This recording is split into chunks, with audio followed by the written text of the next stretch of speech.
ആരോഗ്യ കൂട്ടായ്മയ മാക്സവൻ ഓരോ ഘട്ടത്തിലൂടെ മുന്നേറുമ്പോഴും വിവാദങ്ങൾ തൊട്ടുപിറയുണ്ട്. പക്ഷേ ആ വിവാദങ്ങളൊന്നും ഈ കൂട്ടായ്മയെ ബാധിക്കുന്നില്ല എന്നുള്ളതാണ് ആശ്വാസകരമായ കാര്യം. ഇന്നിപ്പോൾ നന്മണ്ടയിൽ ഏതാണ്ട് 4000-ഓളം ആളുകളെ, അതായത് 1000-ലേറെ സ്ത്രീകളടക്കമുള്ള ആളുകളെ ഉൾപ്പെടുത്തിക്കൊണ്ടാണ് മാക്സവന്റെ മഹാസംഗമം നടന്നിരിക്കുന്നത്.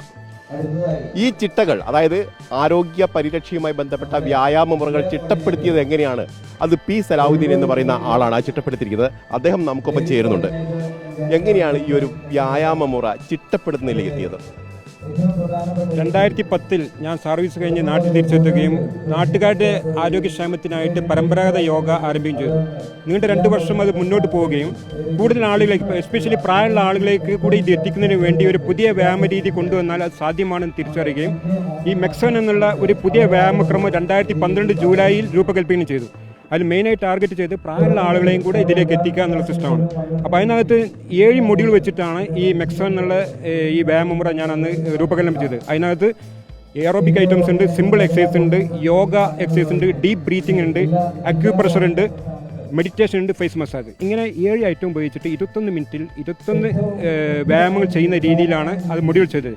വളരെ ലളിതവും വളരെ എഫക്റ്റീവുമായുള്ള ഒരു രീതിയിലായിരിക്കണം വ്യായാമം എന്നുള്ള ചിന്തയിൽ നിന്ന് നീണ്ട 10 വർഷം എൻ്റെ നാട്ടിൽ തന്നെ ഞാനത് പരിശീലന നിരീക്ഷണമൊക്കെ നടത്തി മനുഷ്യ ശരീരത്തിനും സമൂഹത്തിനും വളരെ ഉപകാരപ്രദമാണ് എന്ന് തിരിച്ചറിഞ്ഞതിന് ശേഷമാണ് 2022 സെപ്റ്റംബറിൽ ഇത് ബ്രാഞ്ച് ഔട്ട് ചെയ്യാൻ തീരുമാനിക്കുന്നത്. സാധാരണയിൽ പല വ്യായാമ മുറകളും കഠിനമായ രീതിയിലാണ് ചെയ്യുന്നത്. ഓടുക, ചാടുക, അതോടൊപ്പം തന്നെ അങ്ങനെ കുറേ കാര്യങ്ങൾ. പക്ഷെ അതൊന്നുമില്ലാതെ വളരെ ലളിതമായി ആർക്കും, അതായത് കാൽമുട്ടുള്ള ആളുകൾ, കാൽമുട്ടിന് വേദനയുള്ള ആളുകൾ പോലും ഈ വ്യായാമ മുറ കൃത്യമായി ചെയ്യുന്നു എന്നുള്ളതാണ്. കാരണം 70-80 വയസ്സുള്ള ആളുകൾക്ക് അതിന്റെ ഫലം ലഭിക്കുന്നു എന്നുള്ളതാണ് ഇതിന്റെ പ്രസക്തി. തീർച്ചയായിട്ടും നമുക്ക് വേണ്ടത് വളരെ ലളിതമായിരിക്കണം, ഏത് പ്രായക്കാർക്കും ചെയ്യാൻ കഴിയുന്ന രീതിയിലായിരിക്കണം ഈ വ്യായാമം എന്ന് ഞാൻ 2012 തന്നെ തീരുമാനിച്ചിരുന്നു. അതുകൊണ്ട് തന്നെയാണ് വളരെ ലളിതമായിട്ടുള്ള വ്യായാമ മുറകൾ. നമുക്കറിയാം, പ്രായമായ ആളുകൾക്ക് വേണ്ടത് സ്ട്രെച്ചിങ് ആണ്. ഏറ്റവും കൂടുതൽ അവർക്ക് അവരുടെ മസിലുകളെ ബലപ്പെടുത്തുന്ന രീതിയാണ് നമുക്ക് പ്രായമുള്ള ആൾക്ക് വേണ്ടി. ആ ഒരു സിസ്റ്റം ഇവിടെ ഡീപ്പ് ബ്രീത്തിങ് വഴി അവർക്ക് മാക്സിമം അവരുടെ ശരീരത്തിന് ബെനിഫിറ്റ് കിട്ടുന്ന രീതിയിൽ സ്ട്രെച്ചിങ് കൊടുത്തുകൊണ്ടാണ് ഈ വ്യായാമമുറ രൂപകൽപ്പന. അതുകൊണ്ട് തന്നെ ഏത് പ്രായക്കാർക്കും വളരെ ലളിതമായിട്ട് ചെയ്യാൻ പറ്റും. അതിൻ്റെ ഗുണഫലം അവർക്ക് പെട്ടെന്ന് തന്നെ അവരുടെ ശരീരത്തിൽ കാണാൻ കഴിയുന്നത്. കാരണം ഈ സ്ട്രെച്ചിങ് വഴി, ഡീപ്പ് ബ്രീത്തിങ് വഴി അവർക്ക് അവരുടെ ശരീരത്തിന് നല്ല ഫലപൂർണ്ണമായിട്ട് അവർക്ക് മാറ്റാൻ സാധ്യമായിട്ടുണ്ട്. അതുകൊണ്ട് തന്നെയാണ് അവർ ഹൃദയപൂർവ്വം ഈ മെക്സവൻ വ്യായാമത്തെ ഹൃദയപൂർവ്വം അവർ സ്വീകരിച്ചിരിക്കുന്നത്. താങ്കൾ തന്നെ പറഞ്ഞു 2012 ഇത് ഡിസൈൻ ചെയ്തിരിക്കുന്നത്. പക്ഷേ അത് 2024 കൂടിയാണ് ഒരു പക്ഷേ ജനങ്ങളുടെ ഇടയിലേക്ക് വളരെ കൂടുതൽ എത്താൻ ഇടയായത്. ഒരു പക്ഷേ അതൊരു വിവാദങ്ങളിലൂടെയായിരുന്നു എന്നതാണ് ശ്രദ്ധേയമായ ഒരു കാര്യം. അതിനെക്കുറിച്ച് എന്താണ് പറയാനുള്ളത്? 2024 മെക്സവനെ സംബന്ധിച്ചുള്ള ഒരു വിവാദമല്ല. മെക്സവനെ സംബന്ധിച്ച് വലിയൊരു അവസരമാണ് നമുക്ക് മെക്സവനെ സംബന്ധിച്ച് കിട്ടിയിരിക്കുന്നതെന്നാണ് ഞാനും എൻ്റെ അംബാസിഡറും എൻ്റെ വൈസ് ക്യാപ്റ്റനും എല്ലാം കരുതുന്നത്. കാരണം ഈ മെക്സവൻ എന്ന ഈ വ്യായാമമുറ ജനങ്ങളിലേക്ക് പരിചയപ്പെടുത്തുന്നത് ഞാനും അംബാസിഡറും വൈസ് ക്യാപ്റ്റനും ഒക്കെ ഒരുപാട് കാലമായി ചിന്തിക്കുന്നു.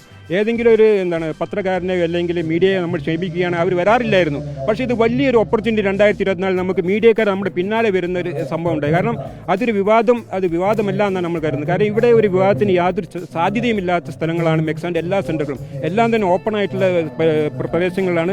ആ നാട്ടുകാരാണ് അതിൻ്റെ കൂട്ടായ്മ ഉണ്ടാക്കിയിരിക്കുന്നത്. ആ നാട്ടുകാരാണ് എൻ്റെ ട്രെയിനേഴ്സ്, ആ നാട്ടുകാരാണ് എൻ്റെ കോർഡിനേറ്റേഴ്സ്. അവിടെ എല്ലാ ജാതി മത വർഗ്ഗ ഭേദമിന്നെ എല്ലാവരും വരുന്നു, അവരോട് വ്യായാമം ചെയ്യുന്നു, 20 മിനിറ്റ് ചെയ്യുന്നു. അങ്ങനെയാണ് അവിടെ സംവിധാനിച്ചിരിക്കുന്നത്. അപ്പോൾ നമുക്കറിയാം അത്തരം ഒരു പ്രയാസം എവിടെയും ഉണ്ടാവില്ല എന്ന് നമുക്ക് പൂർണ്ണമായിട്ട് ഉറപ്പുണ്ട്. അതുകൊണ്ട് തന്നെ നമ്മൾ അതിനെപ്പറ്റി ഒരു വേവലാതി നമുക്കില്ലായിരുന്നു. പക്ഷേ ആരോഗ്യ കൂട്ടായ്മ എന്നതിനപ്പുറത്തേക്ക് ഒരു സാമൂഹ്യ കൂട്ടായ്മ ഇത് വളർന്നു എന്നുള്ളതാണ്. ഒരു പക്ഷേ അത് ആയിരിക്കും ഇതിൻ്റെ ഏറ്റവും വലിയ വിജയം. കാരണം ഒരുപാട് ആളുകൾക്ക് രാവിലെ ഒത്തിരുന്ന് സംസാരിക്കാനും ആശയങ്ങൾ പങ്കിടാനും ഒക്കെ ഉള്ള ഒരു വേദിയായി ഇത് മാറുന്നു. യെസ്, പൂർണ്ണമായിട്ടും. നമുക്ക് ഇപ്പോൾ കേരളത്തിന് ആവശ്യം ഇതേപോലുള്ള മെക്സവൻ സെൻ്ററുകളാണ്.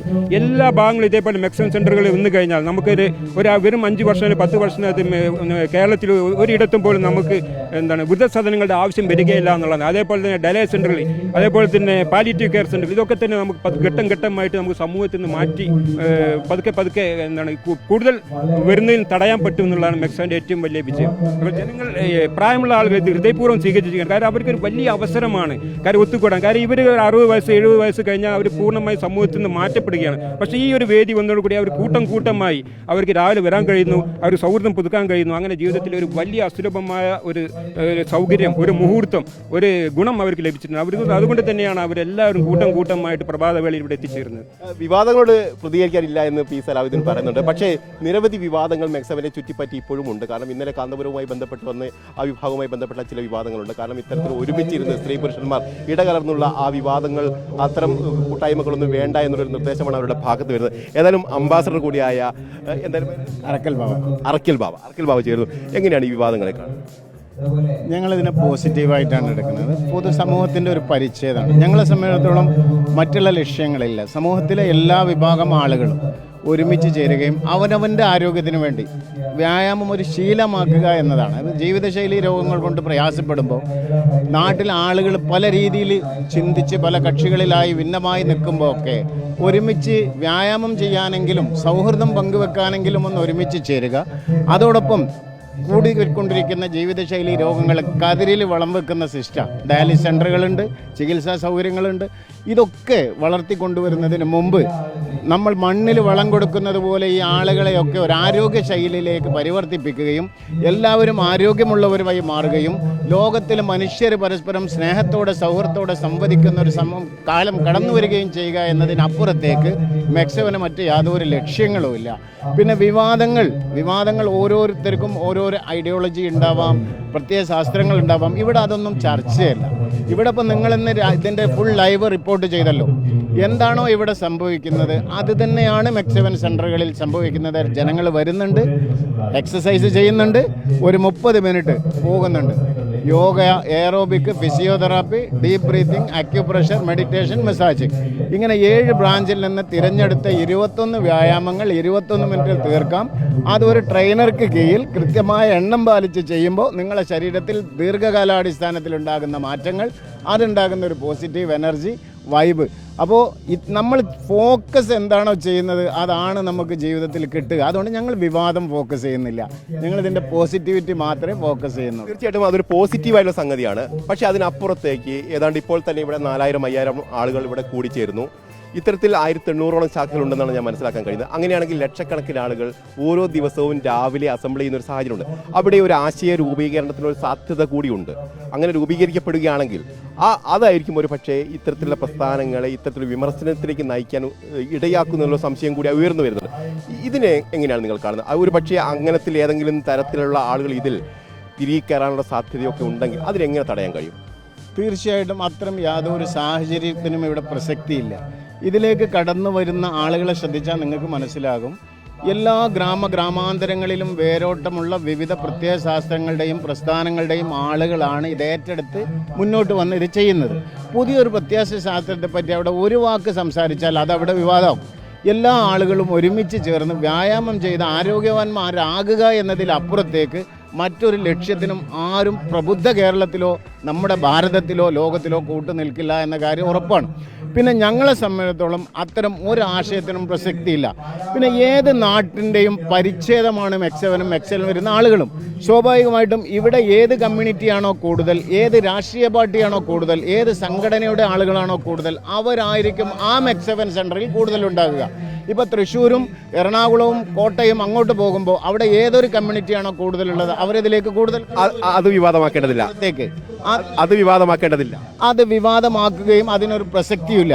പിന്നെ ഇത് റിസൾട്ട് കിട്ടുന്നതാണ്. ഇപ്പോൾ ഒരു സ്ഥലത്ത് ഒരു പ്രഭവ കേന്ദ്രം കൊണ്ടോട്ടി തുറക്കലിലാണ് ഇങ്ങനെ ഒരു ആശയം അദ്ദേഹത്തിൻ്റെ 10 വർഷത്തെ നിരന്തര പരീക്ഷണ നിരീക്ഷണങ്ങളിൽ നിന്ന് അദ്ദേഹം കണ്ടെത്തിയത്. ആ സമീപത്തെ പ്രദേശത്തെ ആളുകളാണ് ആകർഷിച്ചത്. അദ്ദേഹം KT മുസ്തഫ എൻ്റെ സുഹൃത്താണ്.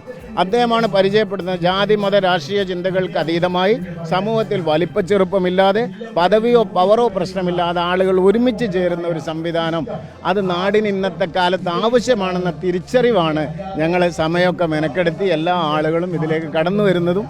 മറ്റൊരു നേട്ടമോ മറ്റൊരു ലക്ഷ്യമോ ഇല്ല. ഉണ്ടെങ്കിൽ ഈ കൂടിയ ആളുകൾ തന്നെ അത് പൊളിച്ച് കൈ കൊടുക്കും. കാരണം ഇവരൊക്കെ ഓരോരോ രാഷ്ട്രീയക്കാരാണ്, ഓരോ മതസംഘടനക്കാരാണ്. ഞങ്ങളൊന്നും ചോദിക്കുന്നില്ല, രാഷ്ട്രീയം ചോദിക്കുന്നില്ല, മതം ചോദിക്കുന്നില്ല. പിന്നെ സമൂഹത്തിൻ്റെ പരിച്ഛേദമാണ്. പി സലാഹുദ്ദീൻ, ഒരു ചോദ്യം കൂടി. ഇപ്പോൾ 21 ഐറ്റമാണ് അല്ലേ ഇതുമായി ബന്ധപ്പെട്ട്? അതിൽ ഏറ്റവും കൃത്യമായി ചെയ്യുകയാണെങ്കിൽ ഏറ്റവും കൂടുതൽ ഗുണം ചെയ്യുന്ന ഐറ്റം ഏതായിരിക്കും? അങ്ങനെ താങ്കൾ നിരീക്ഷണത്തിലൂടെ കണ്ടെത്തിയ ആ ഒരു ഐറ്റം ഏതാണെന്ന് പറയാമോ? ഇതിനകത്ത് ഏറ്റവും നമുക്ക് ജനങ്ങൾക്ക് അല്ലെങ്കിൽ പൊതുജനങ്ങൾക്ക് ആരോഗ്യപ്രദമായ എന്താണ് അവർക്ക് ബെനിഫിറ്റ് കിട്ടുന്നത് ബ്രീത്തിങ് ആൻഡ് സ്ട്രെച്ചിങ് ഐറ്റംസ് ആണ്. ശ്വസനം എടുത്തുകൊണ്ടിരിക്കുന്ന എക്സസൈസ് സിസ്റ്റം, അതിലാണ് അവർക്ക് ഏറ്റവും കൂടുതൽ നമുക്ക് മനുഷ്യരിൽ നമുക്കറിയാം ഏറ്റവും കൂടുതൽ ശ്വസനം ഓക്സിജൻ കൊടുത്തുകൊണ്ട് ശരീരത്തിൻ്റെ സെല്ലുകളെ പുനരുജ്ജീവിപ്പിക്കുന്ന ഒരു മെത്തേഡാണ് ഇതിനകത്ത് ആവിഷ്കരിച്ചിരിക്കുന്നത്. അതുകൊണ്ട് തന്നെ പ്രായമുള്ള ആളുകൾക്കൊക്കെ നമുക്കറിയാം പ്രായം വരുന്നതനുസരിച്ച് അവർക്ക് അവരുടെ മസിൽ പവർ ലോസ് ആയിക്കൊണ്ടിരിക്കും, മസിൽ സിസ്റ്റം ലോസ്. അപ്പോൾ ആ സമയത്താണ് അവർക്ക് എന്തെങ്കിലും സ്ട്രെച്ചിങ് കൊടുത്തുകൊണ്ട് ഓക്സിജനേഷൻ കൊടുത്തുകൊണ്ട് ശരീരത്തിനകത്ത് വീണ്ടും റീജനറേഷൻ ചെയ്തുകൊണ്ട് ആ സെല്ലുകളെ വീണ്ടും ഉത്തേജിപ്പിക്കുന്ന ഒരു ആക്ടിവേഷൻ ചെയ്യുന്ന ഒരു മെത്തേഡാണ്. അതുകൊണ്ട് തന്നെ ഈ പ്രായമുള്ള ആളുകൾക്ക് ഏറ്റവും കൂടുതൽ ബെനിഫിറ്റ് കിട്ടുന്ന ഒരു ഐറ്റംസ് ആണ് ബ്രീത്തിങ് ആൻഡ് സ്ട്രെച്ചിങ്. അതിനകത്ത് 11ഓളം എക്സസൈസ് ഉണ്ട്. അത് തന്നെയാണ് അവർക്ക് ഏറ്റവും കൂടുതൽ ബെനിഫിറ്റ് കിട്ടുന്നത്. പരിശീലകന്റെ സാന്നിധ്യത്തിലല്ലാതെ ഇത്തരത്തിലുള്ള എക്സസൈസ് ചെയ്യുമ്പോൾ ഏതെങ്കിലും ഇത്തരത്തിലുള്ള അപകട സാധ്യതയുണ്ടോ? നമ്മൾ കൃത്യമായിട്ട് പറയുന്നുണ്ട്, ഇത് വീട്ടിൽ വെച്ച് സിംഗിളായിട്ടും ചെയ്യാം, ഗ്രൂപ്പായിട്ട് ചെയ്യാം. പക്ഷേ ഗ്രൂപ്പായി ചെയ്യുമ്പോഴാണ് അതിന് കൂടുതൽ ബെനിഫിറ്റ് കിട്ടുന്നത്.